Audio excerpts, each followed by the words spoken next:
systems, and the latest example is the German system, demonstrating that Germany is now actually delivering important capabilities to Ukraine, and they will make then even more difference in the future. Winter is coming, and that was also the main message from the defense ministerial. So we need to ramp up support also everything from winter clothing, generators, tents, so we can help and ensure that the Ukrainians can operate throughout the winter.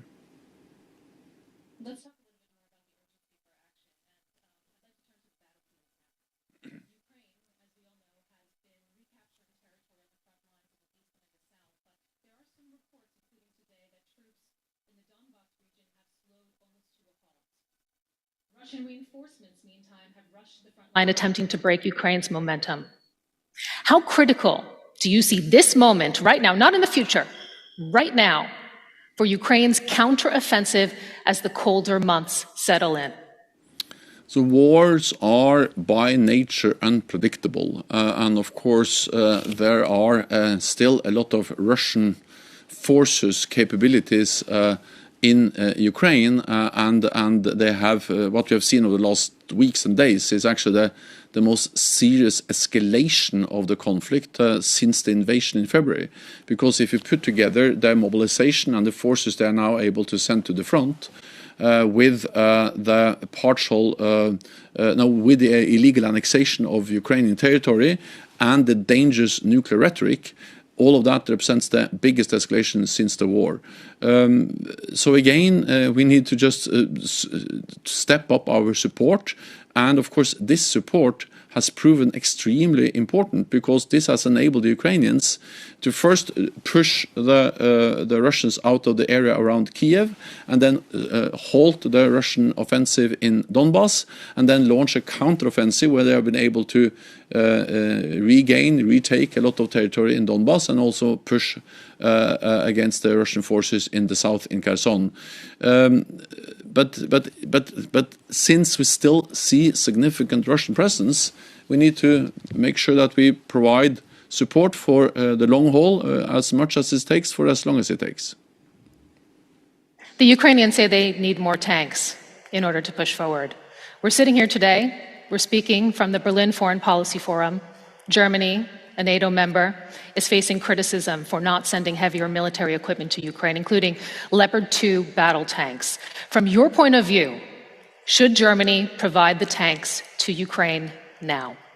So Germany has provided and is providing a lot of essential equipment to Ukraine with advanced air defense systems and other advanced weapons, and also ammunition and artillery. Other allies have provided similar types of support, and all allies have also provided armored vehicles, and also a lot of extremely important different types of support to the Ukrainians. But Mr. Secretary General, I would just like to underscore the urgency that we have been hearing. And I'd like to mention a quote, for example, from Latvia's defense minister, and I'm going to read it out to you now. He says, if Germany would give to Ukraine proportionately what we have given to Ukraine, this war would be over. Does Germany and other larger EU states need to do more now? We all need to do more now, and that was the message from the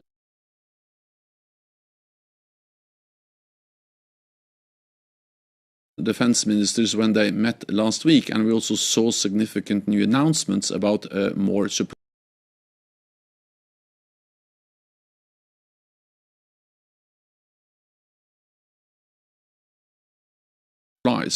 Then we had to realize that so far what we have done is significant new announcements about more supplies. Then we had to realize that so far what we have done is to mostly provide support. Message from the NATO defense ministers was that we now engage directly with the industry to be able to replenish our existing stocks of ammunitions, of capabilities, so we can both uphold our own deterrence and defense, but also continue to provide support to Ukraine. I want to talk a little bit more about the ramp up of production and the fact that that is a whole right now. But first, Putin says that he will use, and I'm quoting here, all weapon systems available to defend territory. This is being seen as a thinly veiled nuclear threat. This week, NATO is conducting routine nuclear drills. Russia's annual exercises are usually taking place late in October. How high is your concern right now that the Russian drills could be used to put nuclear weapons on high alert? We are very closely monitoring what they are doing, and we are vigilant, and of course, especially when they now are going to conduct a nuclear exercise. Having said that, the risk of any nuclear attack against Ukraine or use of nuclear weapons against Ukraine is low, but of course the potential impact, the consequence is so big. So this is a risk we have to take seriously. And we do so by conveying clearly to Russia that there will be severe consequences for Russia if they use a nuclear weapon in Ukraine, and also reminding Russia of that a nuclear war cannot be won and must never be fought. And we, of course, stay vigilant and monitor closely what they do. So far, we haven't seen any changes in their nuclear posture, their nuclear readiness, but this is something we will constantly monitor, and especially when they now conduct a nuclear exercise. But given the attack on the Kerch Strait Bridge in occupied Crimea in early October, and Ukraine's recent retaking of territory in the country's south and east, do you think, personally, that a humiliated Putin is more likely to lash out at this time? I will be careful speculating about the different risks and the different scenarios. We need to be prepared for all eventualities, and that's exactly what we are. And at the same time, we cannot be intimidated or suffer or accept blackmailing from Russia, because I think that this nuclear rhetoric and the threats we have seen from Russia, the aim is, of course, to coerce us, to blackmail us to stop providing support to Ukraine. But if we do that, then President Putin will win in Ukraine. And if he wins in Ukraine, that will send a very dangerous message to all authoritarian leaders that when they use military force in a brutal way, violate international law, they will achieve their goals. That will make us more vulnerable. It will make the world more dangerous. And therefore, yes, there are risks with all options in this conflict, but I think the risk of letting President Putin win is much higher than to continue to support Ukraine as we do. You and NATO members, you have emphasized, and I'm quoting here, Russia must understand that nuclear war can never be won and must never be fought. Do you have any assurances that that message is being heard by Putin? Yes, partly because it has been communicated so many times from NATO allies, from also the United States and other NATO allies that possesses nuclear weapons, and from the whole alliance. And actually, this is also something that Russia has subscribed to. So this is a well-known message. But of course, we have to make it. We have to repeat that message, because the nuclear rhetoric coming from Moscow, from President Putin, is dangerous, is reckless, and therefore we have to take these threats seriously. Even though the risk, the likelihood of an attack is low, the impact is so big. So the risk is something we have to take seriously. You've warned of severe consequences, such as? We will never go into the exact way we will respond, partly because that will depend so much on the kind of attack, the circumstances, the context, but also because we will never give a potential adversary the privilege of knowing exactly how we will respond. They know it will be severe consequences, and we have repeated that message several times over the last weeks. But do all 30 NATO allies agree on what the response would be? All NATO allies agree on the seriousness of any use of nuclear weapons, and this has been clearly conveyed from me and from also many other NATO allies. Second, I think we need to distinguish between use of weapons of mass destruction or nuclear weapon in Ukraine, and any attack on a NATO ally.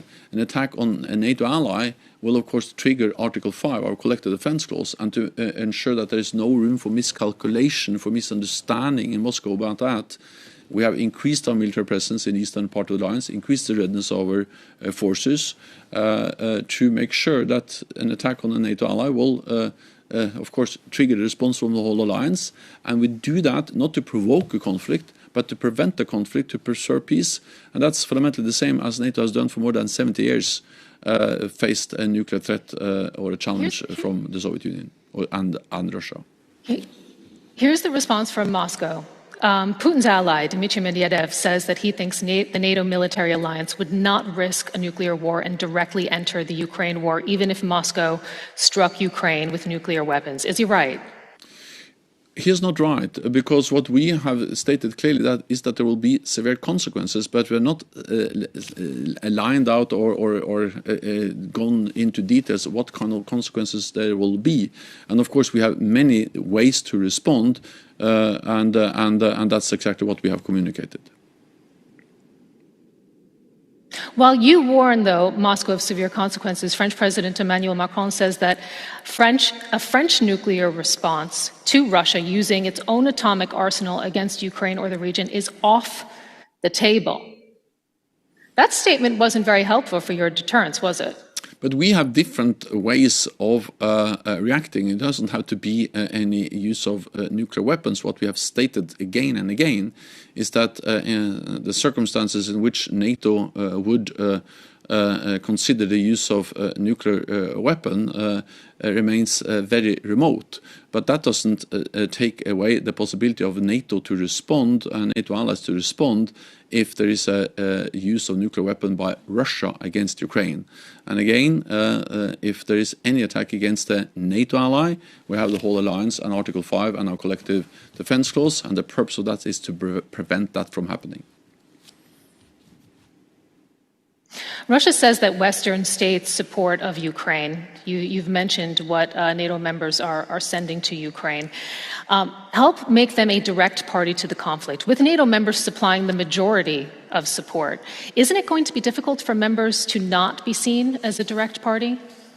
No, because we are not party to the conflict, meaning that we don't have forces on the ground, we don't participate in the fighting. But what we do is that we provide support to Ukraine. Ukraine has the right for self-defense. This is a right which is enshrined in the UN treaty. Every nation has the right to defend themselves against a war of aggression, a brutal attack, as we have seen against Ukraine. And NATO allies are helping Ukraine to uphold that right for self-defense, but that doesn't make us party to the conflict. I'd like to ask you about NATO enlargement, and in particular, Ukrainian President Volodymyr Zelensky announced a bid for fast-track membership of NATO. He pointed to the examples of Finland and Sweden. Will you agree to fast-track NATO's bid in the next 12 months? It's nothing new that Ukraine has the ambition of joining NATO. NATO's position remains unchanged. NATO's door is open. We have demonstrated that over the last years with North Macedonia and Montenegro, but also with Finland and Sweden. And of course, we also strongly convey the message that every nation has the right to choose its own path, including, of course, Ukraine. At the end of the day, it will be for the 30 NATO allies and Ukraine to decide on membership. Russia doesn't have any say in that. Our main focus now is on ensuring that Ukraine wins the war, and therefore all our focus is on providing support to Ukraine. But the question is, do you personally support NATO, Ukraine's application for fast-track membership? I personally stand by the decisions we have made, which is on saying that NATO's door remains open and that Ukraine one day will be a member of the alliance. But the short term, the priority now is on providing support to Ukraine to enable them to make more gains on the battlefield, and then to ensure that we can end the war in a way that ensures that Ukraine remains a sovereign independent nation in Europe. That's a precondition for any discussion about membership. You have, though, and I'd just like to quote you here, you have supported Finland and Sweden's bid. You came out and you said this would be an historic moment. Why do you dodge clearly answering whether or not you support Ukraine in a fast-track bid? Because I strongly believe that Ukraine is in a different position than Finland and Sweden are. Finland and Sweden are long-term partners of NATO. We have consensus in the alliance on inviting them to become members. We made that decision at the summit in Madrid in May. What we see in Ukraine is a war going on, and the top priority is therefore to provide military support to Ukraine, as we do as NATO allies and partners. And this military support is unprecedented, and it's really helped the Ukrainians to now make gains on the battlefield. Of course, the victories on the battlefield is something that belongs to the brave Ukrainian soldiers. But without the support from NATO allies, they would have not been able to make these gains and to push the Russian invading forces back, as we have seen over the last weeks. But if we look back, in 2008, NATO pledged that Ukraine would eventually become an alliance member. Ukraine, of course, has this on paper. Did NATO give false hopes to Ukraine all those years ago? No, so this is still the ambition of the alliance, but the focus has been since 2008 on reforms, on capacity building, on supporting Ukraine in moving towards NATO membership, as I also know that EU members have been working with Ukraine moving towards EU membership. But of course, since 2014, we have been in a situation where Russia has annexed Crimea and controlled eastern part of Donbass. So the main focus has then been to provide military support to Ukraine, and NATO allies, like especially the United States, the United Kingdom, Canada, have trained and equipped the Ukrainian forces not since February, but since 2014, and that has ensured that Ukrainian armed forces are much bigger, much better trained, much better led, much better equipped now than in 2014, and this is making a huge difference on the battlefield as we speak. Let's turn briefly to your strategic concept and to future threats. At the Chinese Communist Party Congress, President Xi Jinping said that China would use, and I'm quoting here, all necessary measures to secure Taiwan. Is the next conflict for NATO with China? Well, Taiwan is not a NATO member, so our collective defense clause doesn't apply for Taiwan. But what we see is China... But Mr. Secretary General, how would NATO respond if China were to invade Taiwan? How would NATO respond? I'm not going to outline exactly how NATO will respond. What we have stated clearly, and that's for the first time in our strategic concept, is that the rise of China matters for our security, and it is a challenge for our values, for our interests, and for our security. And that is because China is now investing heavily in new modern military capabilities, also long-range missiles, nuclear weapons. We see how they don't share our values in the way they crack down on democratic voices, forces in Hong Kong, the minorities, the Uyghurs, and also how they coerce countries in the region. So all of this makes it important for us to address the rise of China, not by isolating China. China is important also to engage with, and therefore we are both addressing the security challenges, but also the need to engage with China, as we do. And I met recently with the Chinese foreign minister, and that was my main message to him.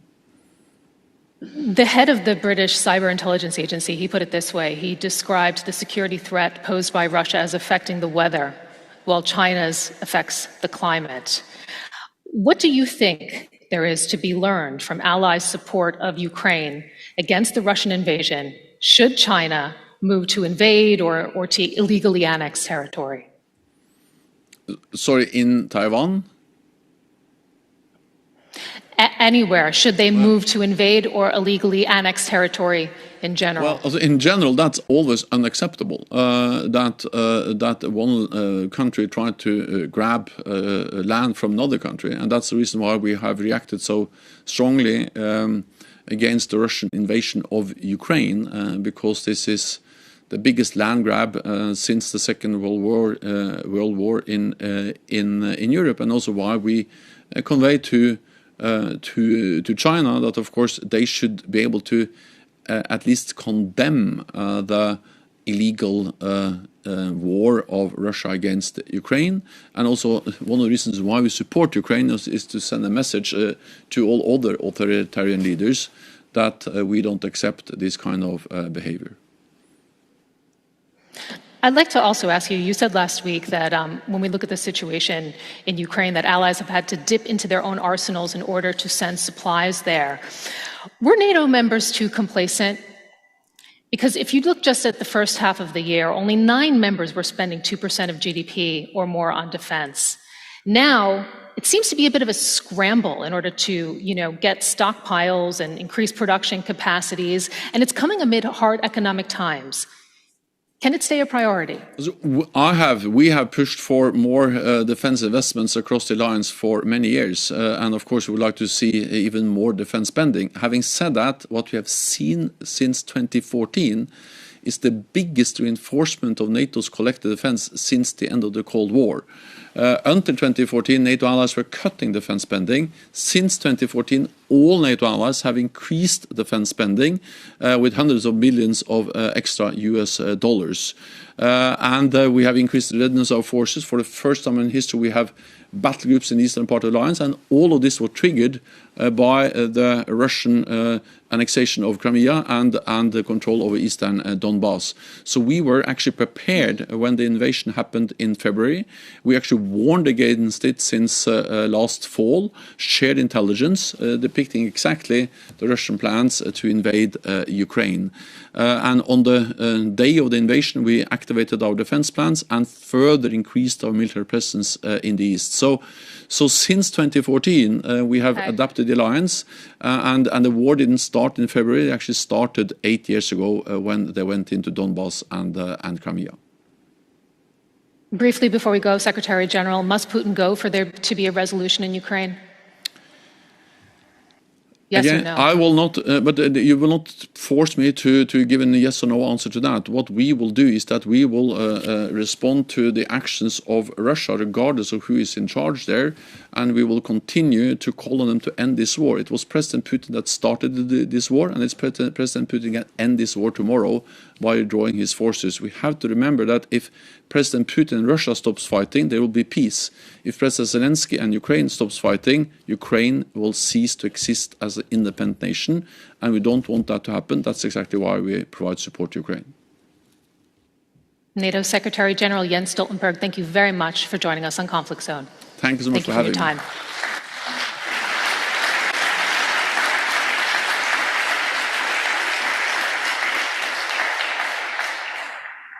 Mr. Secretary General, I understand that you have actually allocated some time for us here today in order to answer some questions from the audience. Hello, everyone. There's a roving microphone, so if you would like to ask a question, please just raise your hand and somebody will approach you in order for you to do so. There's also the option for you to submit your questions online as well, and I see somebody over here who has a question and another question. Please, if you could just keep your questions very brief, 2 sentences, because our time is limited. Thank you. Thank you very much. I'm Yulia Smolovska from Ukraine. Just a brief question to Secretary General. You've been referring that the NATO will be keeping supporting Ukraine military. It's in your interest for Ukraine to win the war. How can you then reflect to the data from the Kiel Institute of World Economy, who actually calculated that general stockpiles of tanks of NATO and EU combined is around 2,000 something, and you've provided Ukraine with just 200 something, so it's less than 2%. Same goes for howitzers and Miller-Russ, which is about 2-3%. So this amount is not sufficient enough for Ukraine to do this counteroffensive and to defeat Russia in the immediate future. So what would be your reflection to that? Thank you.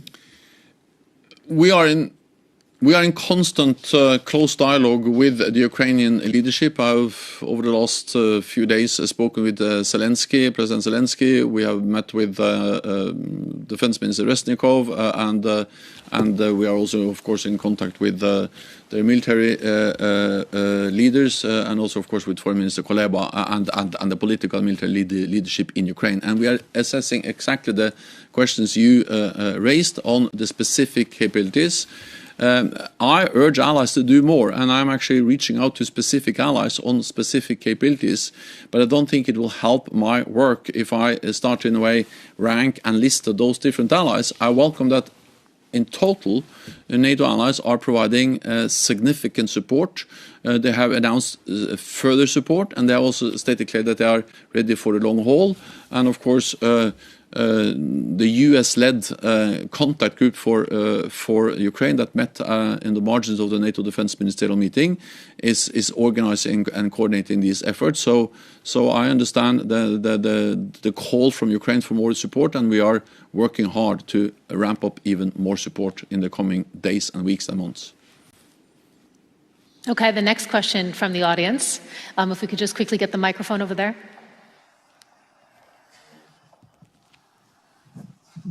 I'm Katie Chumbadze, Deputy Head of Georgian Mission to the European Union. Secretary General, indeed, this war of aggression of Russia didn't start in February 2022 and even not in 2014. This war actually started in 2008 when Russia invaded Georgia and occupied its two sovereign regions. My question that I asked also in the morning would be about proactive response and policy to build peace and security throughout the transatlantic area, because throughout the last 14 years, the international community is in the responsive mood, reacting to each and every act of aggression by Russia. So in the long run, what should be the proactive policy of the NATO and the collective West? Thank you. This is partly a political and partly a military response to this. We need to strengthen our political partnership, our cooperation, our dialogue with those countries which are vulnerable for Russian interference. Georgia is, of course, one of them. Russia is already controlling parts of Georgia's territory. But it's also about capacity building, training, and different types of support. NATO allies provide support to Georgia, and we are working closely with Georgia as a close partner. And again, allies have agreed to do more, especially in light of the brutal attack on Ukraine. It highlights the importance of proactively working with a country like Georgia.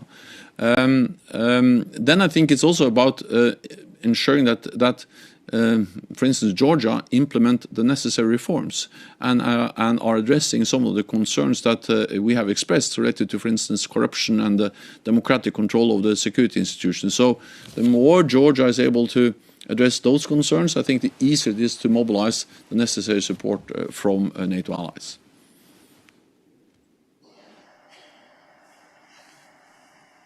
My name Mr. Charlie, Ambassador Charlie from Ukraine, and I'm sure that the only one real mechanism to prevent Russia using of nuclear weapons, technical nuclear weapons against Ukraine, this is nuclear deterrence instruments.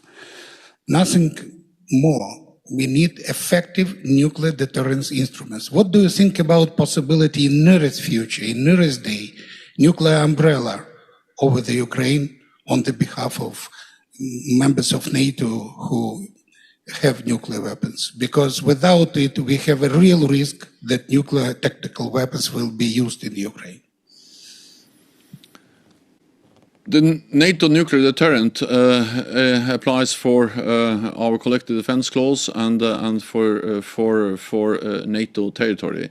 Again, when it comes to any use of nuclear weapons against Ukraine, I will not outline exactly how the response will be. That will partly also depend on what kind of attack, the framework, the context of any use of nuclear weapons against Ukraine or in Ukraine. The main purpose is, of course, to prevent that from happening, and that's also the reason why we are so clearly conveying the strong messages to Russia about the severe consequences, about that the nuclear war can never be won and must never be fought, and also why we so closely monitor what Russia does, especially now when they soon have a nuclear exercise. That's what I have to say on that issue. Secretary General, I'm going to take some questions from online right now. The first one is, what has to improve when it comes to EU-NATO coordination? And I'd just like to mention in that vein, of course, top of mind is the commitment to coordinate on air defense systems that we saw made last week by about a dozen EU nations, for example. Why is interoperability not higher already? Why are there gaps in coverage? Well, this new initiative to strengthen and to provide some more air and missile defense capabilities from European NATO allies was something that was launched here at the NATO Defense Ministerial last week. I strongly welcome that initiative. It's important that NATO allies actually are able to provide more air and missile defense systems, because not least because of course this will be fully integrated into NATO's integrated air and missile defense. We already have a framework for and a system for integrating our sensors, our radars, our air and missile defense capabilities, but of course we need more capabilities. And the German-led initiative, which is supported by several older NATO allies, is a way to provide those capabilities, but not outside the integrated NATO air and missile defense, but inside as part of this framework to strengthen NATO's air and missile defense. So that's, of course, something we strongly welcome. Mr. Secretary General, I'm seeing 30 seconds on the clock, but I'm still going to ask you one more question. Recently Russia has used Iranian drones to attack civilian settlements and infrastructure. What can NATO do to stop Iran and other countries from providing Russia with armaments targeted towards civilians? No nation should support the illegal war of Russia against Ukraine, and this is a message from NATO. It's a message from NATO allies, from the European Union, and from many others. In the short term, I think the most important thing we can do is to deliver on what allies have promised, to step up and deliver even more air defense systems. We have to realize that we need different air defense systems for different types of threats. Ballistic missiles, cruise missiles, and then drones will require different types of systems. We need a layered approach, and of course Ukraine is a big country, many cities, so it is a huge task to protect all parts of Ukraine against all the different air and missile threats they are facing. NATO will in the coming days or shortly deliver counter-drone systems, hundreds of jammers that will help them to address the specific threat of drones, including, of course, Iranian-made drones that are now causing a lot of havoc or suffering in Ukraine. So we are actually delivering on that in the very near future.